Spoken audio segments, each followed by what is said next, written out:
Hello everyone, I am doctor Saup and you are watching my YouTube channel dental expertise. और आज हम discuss करने वाले हैं यूपीपीएससी डेंटल एग्जाम पेपर 2018 का पार्ट 4। अगर अभी तक आपने मेरा चैनल सब्सक्राइब नहीं किया है तो प्लीज़ जल्दी से जल्दी मेरा चैनल लाइक एंड सब्सक्राइब कर दीजिए। तो चलिए स्टार्ट करते हैं। The most effective method of controlling working and setting time of zinc phosphate cement. तो इनमें से कौन सी बेस्ट मेथड है जो कंट्रोल करती है जिंक फॉस्फेट की वर्किंग और सेटिंग टाइम को? तो ऑप्शंस हैं टेम्परेचर रेगुलेशन, एडिंग रिटार्डर्स, इंक्रीजिंग स्पैचुलेशन या नन ऑफ द अबव। तो इसका आंसर है temperature regulation is the best method of controlling working time and setting time of zinc phosphate cement. इसके अलावा और भी मेथड हैं जिनके कारण वर्किंग टाइम सेटिंग टाइम जो है वो कंट्रोल किया जा सकता है। जैसे कि अगर पाउडर को इंक्रीमेंट में मिक्स किया जाए लिक्विड में तो भी वर्किंग टाइम जो है वो इंक्रीज़ हो जाता है। और थर्ड मेथड है कि अगर ग्लास स्लैब जिसमें मिक्स किया जा रहा है जिंक फॉस्फेट सीमेंट, अगर उसे कूल रखा जाए तो वो हीट को कम कर देता है और वर्किंग टाइम को इंक्रीज़ कर देता है। तो ये दूसरी और मेथड है, बस बेस्ट मेथड है टेम्परेचर रेगुलेशन। नेक्स्ट क्वेश्चन है male component of pier abutment is placed on. Male component जो है पायर अबटमेंट का कहाँ पे प्लेस होता है? Mesial side of the Pontic, distal side of the Pontic, mesial side of the apartment, distal side of the apartment. तो Karl ई मिश ने बताया कि जो कन्वेंशनल एफपीडी है उनके अकॉर्डिंग दो पोर्शन होते हैं, एक फीमेल पोर्शन और एक फीमेल पोर्शन। जो फीमेल पोर्शन होता है वो उसका जो डिस्टल एस्पेक्ट है वो नेचुरल पायर अबटमेंट से लोकेटेड होता है वहाँ पे, और जो मेल पोर्शन है वो मीजियल एस्पेक्ट और कहाँ लोकेटेड होता है? Mesial aspect of the posterior Pontic. Okay, तो यहाँ पे ये मैं आपको शो करती हूँ पिक्चर में। तो जो मेल पोर्शन है उसको टेनन बोलते हैं और जो फीमेल पोर्शन है उसको मॉर्टाइज बोलते हैं। तो ये आपको पूरा शो हो रहा है यहाँ पे। ये है पॉन्टिक, ओके, ये है नेचुरल पायर अबटमेंट। तो जो नेचुरल पायर अबटमेंट है उसके डिस्टल साइड पे यहाँ पे क्या होगा? फीमेल पोर्शन जिसको कि मॉर्टाइज कहते हैं, और यह है पॉन्टिक जिसके कि मीजियल एस्पेक्ट में मेल पोर्शन होगा जिसे टेनन कहते हैं। ओके, तो क्वेश्चन यही है कि male component of pier abutment is placed on the mesial side of the pontic. Next question है most commonly used retarder in gypsum. Gypsum में मोस्टली कौन सा रिटार्डर यूज़ किया जाता है इनमें से? तो ऑप्शंस हैं sodium sulphate, sodium chloride, citrate या पोटेशियम सल्फेट। तो इसका आंसर है सिट्रेट। सिट्रेट जो है मोस्ट ऑफनली यूज़ किया जाता है जिप्सम में एज अ रिटार्डर, बिकॉज ये कंट्रोल करता है सेटिंग टाइम को और वर्किंग टाइम को प्रोलॉन्ग कर देता है। ओके, मटेरियल में। तो इससे क्या होगा कि डिज़ायर्ड कंसिस्टेंसी, जब वर्किंग टाइम जो है प्रोलॉन्ग हो जाएगा तो कंसिस्टेंसी डिज़ायर्ड जो आपको चाहिए वो मिल जाएगी, प्रीमेच्योर सेटिंग नहीं होगी और जो कंस्ट्रक्शन होगा वो आप इजीली कर पाएंगे। तो most commonly use retarder gypsum में कौन सा होगा? सिट्रेट। नेक्स्ट क्वेश्चन है the temperature of the mixing slab for silicate cement should be. तो मिक्सिंग स्लैब जो होता है जिसमें मिक्स किया जाता है सीमेंट, उसका टेम्परेचर कितना होना चाहिए? तो इसका आंसर है 65 to 75 in Fahrenheit. Okay, next question है moisture contamination of amalgam can lead to. अगर अमेलगम रेस्टोरेशन में मॉइस्चर कंटामिनेशन हो गया है तो उसके कारण इनमें से कौन सी प्रॉब्लम हो सकती है? ऑप्शंस है marginal breakdown, shrinkage, delayed expansion या इंक्रीजेस स्ट्रेस। तो इसका आंसर है डिलेड एक्सपेंशन। अगर अमेलगम रेस्टोरेशन में मॉइस्चर कंटामिनेशन हो गया है तो प्रॉपर सेटिंग नहीं होगी अमेलगम की, जिसके कारण एक्सपांशन डिलेड हो जाएगा और मार्जिनल ब्रेकडाउन हो जाएगा और स्ट्रेस भी जो है वो डेंटल रेस्टोरेशन में बढ़ जाएगा। तो इसलिए इम्पॉर्टेंट है कि अमेलगम रेस्टोरेशन करते टाइम वर्किंग जो एनवायरनमेंट है वो ड्राई होना चाहिए। तो उससे क्या होगा कि जो उसे जो मटेरियल की है जो वो ड्यूरेबिलिटी वो ज़्यादा टाइम की होगी। नेक्स्ट क्वेश्चन है thickness of extra heavy rubber dam. Options हैं 0.15 mm, 0.18 mm, 0.25 mm, 0.30 mm। तो रबर डैम शीट के लिए ये क्वेश्चन भी आता है कि इसका साइज़ क्या होता है, तो आपको याद रखना है 5 × 5 इंचेस एंड 6 × 6 इंचेस। कलर्स तो ये सभी मिलता है, ब्लैक, ब्लू, ग्रीन, ट्रांसलूसेंट में मिलता है। और जो उसका शाइनी सरफेस होता है वो टिश्यू साइड होता है और जो उसका डल सरफेस होता है वो ऑक्लूजली यूज़ करते हैं। ओके, और थिकनेस के बेस पे ये 5 टाइप्स का होता है, thin, medium, heavy, extra heavy और स्पेशल हैवी। तो अभी क्या पूछा है, एक्स्ट्रा हैवी की थिकनेस पूछी है में, तो एक्स्ट्रा हैवी की होगी 0.30 सभी में 5 का डिफरेंस है। थिन में होगा 0.15, मीडियम में होगा 0.20, हैवी में 0.25, एक्स्ट्रा हैवी में 0.30 और स्पेशल हैवी में होगा 0.35 और इंच में देखा जाए तो 0.006 और सभी में 2 का डिफरेंस होगा।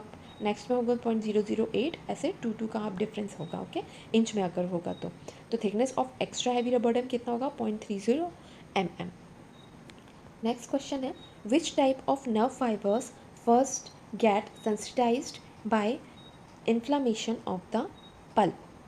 तो इसका आंसर होगा, इनमें से इन्फ्लामेशन अगर पल्प का हो गया है तो सबसे पहले कौन से नर्व फाइबर जो हैं वो अफेक्टेड होते हैं। तो इसका आंसर होगा A delta fibres. A delta fibres are more affected होते हैं। क्यों हो जाते हैं इन्फ्लामेशन में, क्योंकि क्या होता है कि जो ब्लड फ्लो हो जाता है पल्प में वो रिड्यूस हो जाता है और उसमें जो है ऑक्सीजन की कमी हो जाती है क्योंकि वो रिड्यूस हो जाता है। तो जो ए डेल्टा फाइबर जो है वो अपना फंक्शन नहीं कर सकते proper because absence of oxygen, यानी कि अगर वहाँ पे ऑक्सीजन की कमी हो गई तो वो अपना फंक्शन प्रॉपर नहीं कर पाते हैं। इसलिए ए डेल्टा फाइबर जो है सबसे पहले इफेक्ट होते हैं, जबकि जो सी फाइबर्स होते हैं वो हीट के कारण अफेक्ट करते हैं। ओके, तो आपको ये भी याद रखना है। नेक्स्ट क्वेश्चन है, side effect of the following anti tubercle drugs are hepatitis except. इन एंटी ट्यूबरकल ड्रग में से किसका हेपेटाइटिस जो है साइड इफ़ेक्ट नहीं है। तो इसकी ऑप्शंस हैं आइसोनाइअजिड, एथम्ब्यूटोल, पाइरिजिनामाइड और रिफाम्पिसिन। तो बाकी जो 3 ड्रग हैं इन सभी के में आपको हेपेटाइटिस जो है वो साइड इफ़ेक्ट्स में शो हो रहा है, सिर्फ एक में नहीं हो रहा है, एथम्ब्यूटोल। तो इसलिए इसका आंसर होगा एथम्ब्यूटोल। ओके, तो एथम्ब्यूटोल जो एंटी ट्यूबरकल ड्रग है उसका साइड इफेक्ट हेपेटाइटिस नहीं है, बाकी सभी का है। नेक्स्ट क्वेश्चन है, least desirable storage media for an avulsed tooth. तो इनमें एवल्स टूथ के लिए इनमें से कौन सा स्टोरेज मीडिया जो है जो सबसे कम डिज़ायरेबल है। तो इसका आंसर है water. Storage media in order to preference, कौन कौन से ज़्यादा डिज़ायरेबल स्टोरेज मीडिया है एवल्स टूथ के लिए, Hank's balanced salt solution, milk, saline and saliva यानी कि buccal vegetable. Okay, but water is least desirable होता है। ओके, तो इसमें क्या होता है कि जब एवल्स हो जाता है टूथ यानी कि पूरा बाहर निकल के आ जाता है तो उसको सबसे पहले हैंग्स बैलेंस सॉल्ट सॉल्यूशन में प्लेस किया जाता है, फिर इसके बाद सॉकेट को प्रिपेयर किया जाता है और रूट को प्रिपेयर किया जाता है और फिर उसको प्लेस कर दिया जाता है वापस सॉकेट में। लेकिन अगर एक्स्ट्रा ओरल ड्राई टाइम जो है यानी एक्स्ट्रा ओरली वो 20 मिनट से कम टाइम हुआ है, एक्सीडेंट हुआ है और वो बाहर आ गया, जो एवल्स हो गया टूथ, अगर उसको टाइम हुआ सिर्फ लेस देन 20 मिनट्स और अगर एपेक्स क्लोज है तो उसको जेंटल वॉश करेंगे और री इम्प्लांट कर देंगे इमीडिएटली।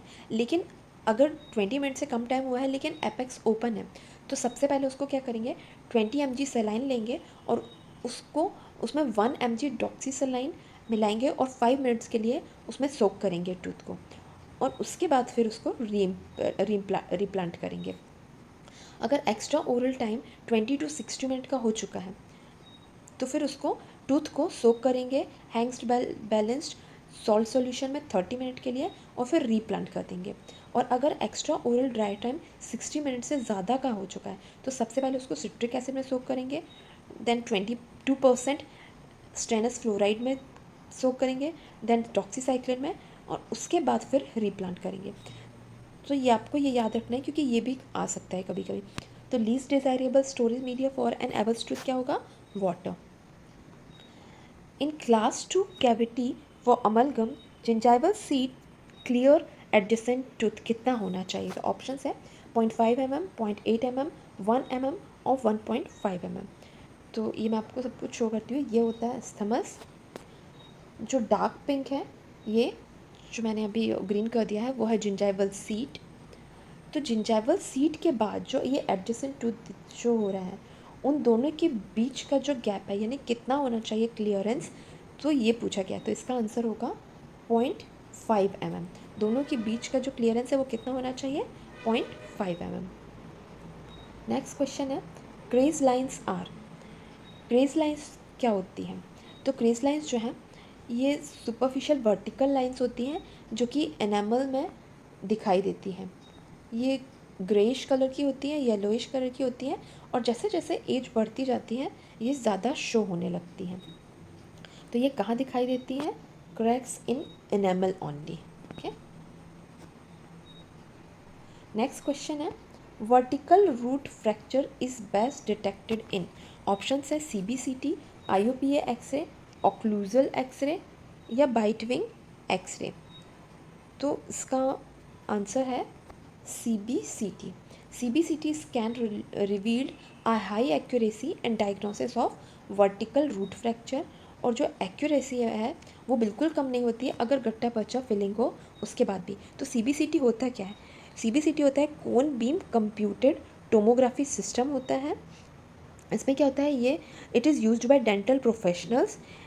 ये रोटेट होती है अराउंड द पेशेंट और कैप्चर करती है data using a cone shaped x-ray beam. तो वर्टिकल रूट फ्रैक्चर बेस्ट किस में डिटेक्टेड होगा? CBCT, which means cone beam computed tomography system.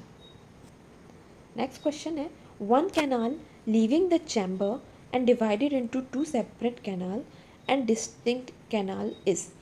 तो विंस ने क्लासिफिकेशन दिया था कैनाल का, उसके ऑप्शन है type 1, type 2, type 3 and type 4। तो टाइप 1 में क्या होता है,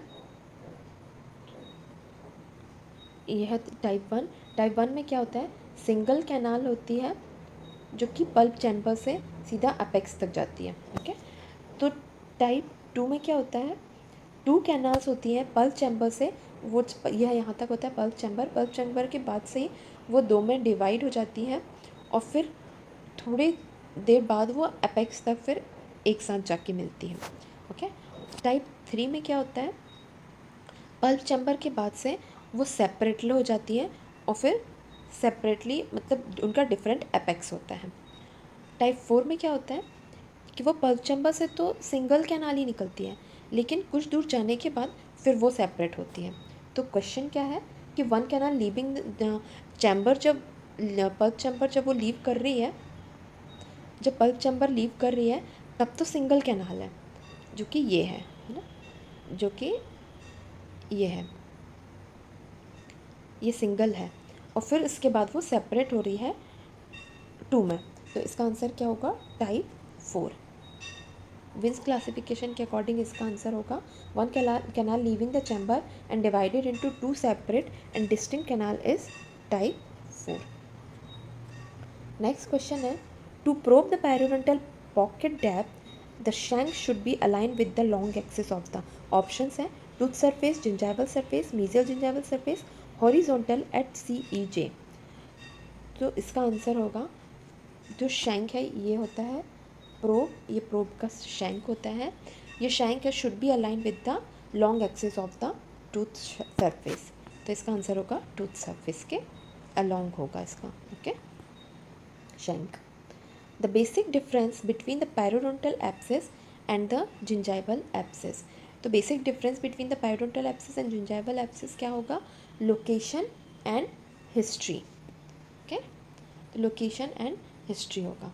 तो इसमें क्या होगा, तो जो जिंजाइवल एब्सेस होता है वो एकदम मार्जिनल जिंजाइवा पे होगा, जो एकदम मार्जिन पे होगा, और जो पेरिडोंटल एब्सेस होगा वो पेरिडोंटल लिगामेंट के पास होगा, यहाँ पे। ठीक है, तो जैसे कि अगर ये टूथ है ये, तो अगर जिंजाइवल एब्सेस है तो वो यहाँ पे होगी, लेकिन जो पेरिडोंटल एब्सेस है वो यहाँ पे होगा, और अगर बात करें पेरियपाइकल की तो वो एकदम नीचे होगा। ओके, तो आपको डिफरेंस पता चल गया अब जिंजाइवल एब्सेस में। तो इसका आंसर होगा the basic difference between the periodontal abscess and the gingival abscess क्या होगा, location and history. Next question है, Jiffy denture is a type of. Jiffy denture जो है वो किसका टाइप है? इंटरिम इमीडिएट डेंचर का। इसमें क्या होता है कि एडवांस में ही एक डेंचर जो है वो प्रिपेयर कर लिया जाता है before the extraction of the tooth, और जैसे ही ये एक्सट्रैक्ट होगा उसके बाद ही इसे प्लेस कर दिया जाता है। और जिफी डेंचर भी सेम वैसा ही होता है, इंटरिम इमीडिएट डेंचर जैसा। इसमें क्या होता है कि डेंचर जो है, डेंचर टीथ जो है वो usually made with the tooth colour auto polymerising acrylic resin से बने होते हैं इसमें। ओके, जिफी डेंचर में। नेक्स्ट क्वेश्चन है intra canal depth preparation in पोस्टनी laminate veneer. तो इंट्रा कैनाल डेप्थ प्रिपरेशन में पोस्टनी लैमिनेट विनियर कितना होना चाहिए इनका डेप्थ? तो इसका आंसर है 0.5 mm। तो सबसे ये कहाँ होता है? ये आपको ये gingival third, middle third and incisal third, ये तीनों दिया हुआ है। ये है जिंजाइवल थर्ड में 0.3 to 0.5 mm, और मिडिल थर्ड में होता है यहाँ पे 0.5 to 0.7 दिया है, बट 0.6 to 1 mm तक होता है। और इंसाइजल पे इसकी थिकनेस होती है 1 to 2.1 mm। ओके, तो अभी आपको पूछा गया है इंट्राकैनल डेप्थ प्रिपरेशन पोस्टली लैमिनेट विनियर की, तो आपको जिंजाइवल थर्ड में बताना है, तो इसका आंसर है 0.5 mm। नेक्स्ट क्वेश्चन है first released immunoglobulin after primary immunisation. Primary immunisation के बाद सबसे पहले कौन सा इम्यूनोग्लोबिन रिलीज होता है? तो इसका आंसर है IgM। नेक्स्ट क्वेश्चन है mutation are due to changes in. Mutation किसके चेंजेस के कारण आते हैं? तो इसका आंसर है DNA न्यूक्लियोटाइड सीक्वेंस के कारण। तो सेल्स जो है sometimes make mistakes when कॉपिंग their own DNA and these mistakes are called mutations, and mutations are changes in genetic material। जैसे कि आपको यहाँ शो हो रहा है कि यहाँ पे ये यहाँ का जो है वो चेंज हो गया है जेनेटिक न्यूक्लियोटाइड सीक्वेंस, इसके कारण ही म्यूटेशंस होते हैं। ठीक है, तो म्यूटेशंस किसके कारण होते हैं? DNA न्यूक्लियोटाइड सीक्वेंस के कारण। नेक्स्ट क्वेश्चन है forceful up and down motion of the file in the canal is known as pistoning। okay? Next question है radio opacity of गट्टा पर्चा is due to। तो गट्टा पर्चा का एक ये कंपोजिशन होता है गट्टा पर्चा जिसमें 18 to 22% होता है, जिसका फंक्शन होता है मैट्रिक्स के लिए। जिंक ऑक्साइड 59 to 76% होता है जो एज अ फिलर वर्क करता है। वैक्स और रेजिन होता है 1 to 4% जो प्लास्टिसिटी प्रोवाइड करता है। और नेक्स्ट होता है लास्ट मेटल सल्फेट्स जिसमें होता है बेरियम और स्ट्रोंशियम सल्फेट जो कि होता है 1 to 18% जो कि रेडियो ओपेसिटी करवाता है। तो क्या होता है कि रेडियो ओपेसिटी किसके कारण होती है? बेरियम सल्फेट या स्ट्रोंशियम सल्फेट के कारण होती है। और बेरियम सल्फेट का जो है, बेरियम का जो एटॉमिक नंबर जिंक से ज़्यादा होता है, तो उसमें क्या होता है कि बेरियम सल्फेट जो है वो एक्सरे को ज़्यादा एब्जॉर्ब कर लेता है, एक्सरे को ज़्यादा एब्जॉर्ब करता है as compared to zinc oxide. तो अगर बेरियम सल्फेट जो है वो एब्सेंट हो जाएगा तो ओपेसिटी जो है वो कम हो जाएगी, लेकिन वो शो होगी किसके कारण? जिंक ऑक्साइड के कारण जो कि फिलर होता है। ओके, अगर इसमें ऑप्शन होता बेरियम सल्फेट या स्ट्रोंशियम सल्फेट तो रेडियो ओपेसिटी के लिए आपको आंसर वही टिक करना पड़ता, लेकिन अभी यहाँ पे नहीं है ऑप्शन बेरियम सल्फेट या स्ट्रोंशियम सल्फेट, तो इसलिए इसका आंसर होगा जिंक ऑक्साइड। नेक्स्ट क्वेश्चन है linear coefficient of thermal expansion of gold. तो सभी मेटल का कोफिशिएंट थर्मल एक्सपांशन जो है वो डिफरेंट होता है। गोल्ड जिसमें से अपन को अभी पूछा गया गोल्ड का, तो इसका आंसर है 14 to 15 ppm पर डिग्री सेंटीग्रेड। कॉपर का होता है 17.7, निकल का होता है 13.0, आयरन का 11.4, क्रोमियम का 6.2, टंगस्टन का 4.6 और गोल्ड का होता है 14.2। तो अपन 14 से 15 के बीच में इसका आंसर होगा। Most important design characteristic of बर प्लेट, ये क्वेश्चन पहले भी आ चुका है, ये बहुत ही इंपॉर्टेंट क्वेश्चन है, मोस्टली पूछा जाता है, तो ये आपको याद रखना है कि मोस्ट इंपॉर्टेंट डिज़ाइन जो है बर प्लेट के लिए क्या होता है? Rake angle. रेक एंगल जो है वो क्यों इंपॉर्टेंट होता है? क्योंकि ये कटिंग एफिशिएंसी इंक्रीज़ करता है, मतलब इसके कारण ही आप कटिंग और शेपिंग करते हैं टूथ में। ओके, तो अगर पॉजिटिव होगा ये एंगल, तो इट मीन्स कटिंग एफिशिएंसी जो है वो ज़्यादा है, बट इसकी लाइफ जो है वो कम हो जाती है। इसका डिसएडवांटेज ये है जिसकी अगर पॉजिटिव एंगल है तो, और अगर नेगेटिव एंगल है इट मीन्स इसकी जो रिड्यूस कर देता है fracture of the cutting edge, but increase कर देता है लाइफ ऑफ द बर। तो मोस्ट इंपॉर्टेंट डिज़ाइन क्या होगा इनमें से, रेक एंगल कैरेक्टरिस्टिक है बर ब्लेड का। ओके, नेक्स्ट क्वेश्चन है feature of the macroglossia will may be associated with. तो मैक्रोग्लॉसिया जो है इनमें से कौन से सिंड्रोम के साथ दिखाई देगा। मैक्रोग्लॉसिया मीन्स टंग का साइज़ में बढ़ जाना, तो ये किसके साथ दिखाई देगा, हलर सिंड्रोम के साथ मैक्रोग्लॉसिया शो होगा। तो आज का वीडियो हम यहीं एंड करते हैं। अगर आपको ये वीडियो पसंद आया हो तो please like and subscribe my video. Thanks for watching.